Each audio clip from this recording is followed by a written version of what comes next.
Welcome back. You're watching Newslink. Now, there's no end in sight for the Transnet strike as it stands. Unions are still discussing the latest percent wage offer by Transnet. The mass action is having a devastating effect on the economy in the meantime.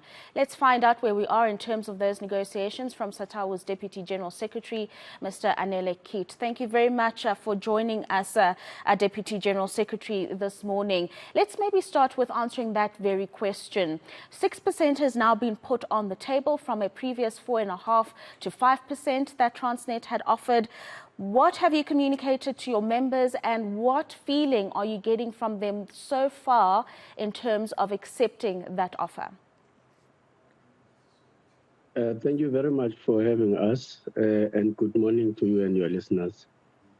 Yes, as Satawu, we consulted our members since Friday after receiving the offer or the proposed deal breaker from the CCMA commissioners.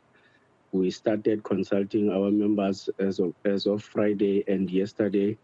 Unfortunately, all 9 provinces of Satawu have rejected the offer. So this is what we have submitted to the commissioners, that our members have unanimously rejected the offer, and they are still willing to fight for what they believe they deserve. So you've rejected that offer, and ultimately, what is it that you are hoping to see in terms of what Transnet will put on the table? Because you would have seen in news reports over the last day or so, they are now knocking on government's door asking for a bailout.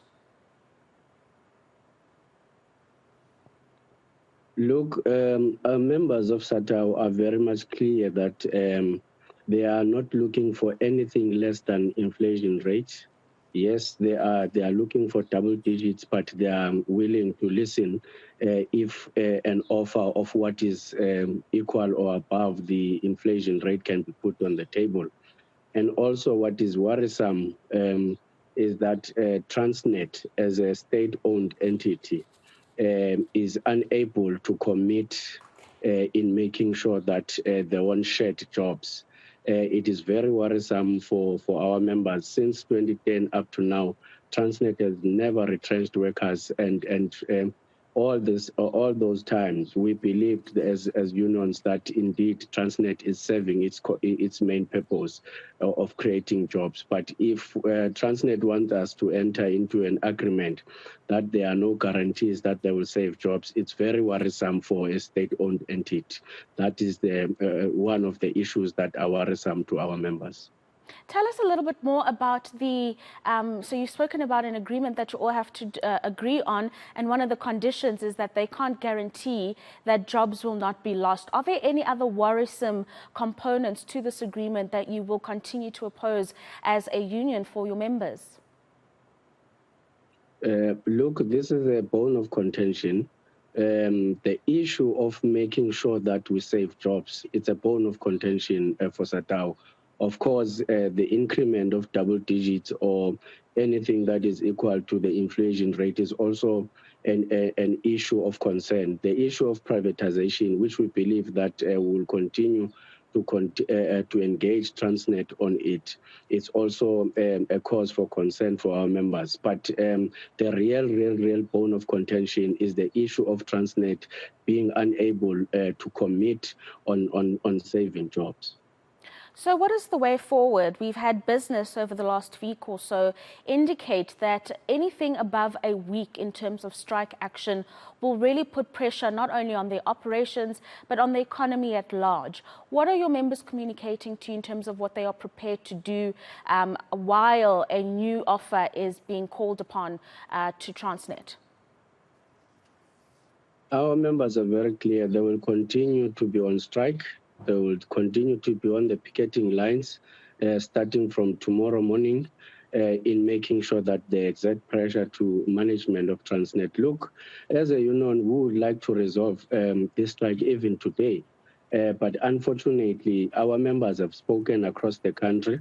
We are a union that is worker controlled, and if our members are saying no, because this is what is facing them on daily basis, and we understand their struggle. Therefore, they will be on the picketing lines up until Transnet calls us back with a meaningful offer that can be accepted by our members. You do indicate that you would like to end it as soon as today, if possible.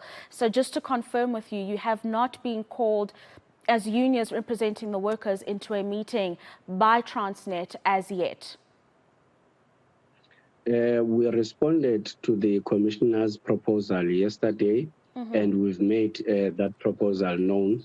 At this point in time, there's no engagement between us and the employer. We only got the acknowledgement from the CCMA commissioners in terms of our response. So, yes, to answer your question, there's no call that comes from Transnet to call us into the table.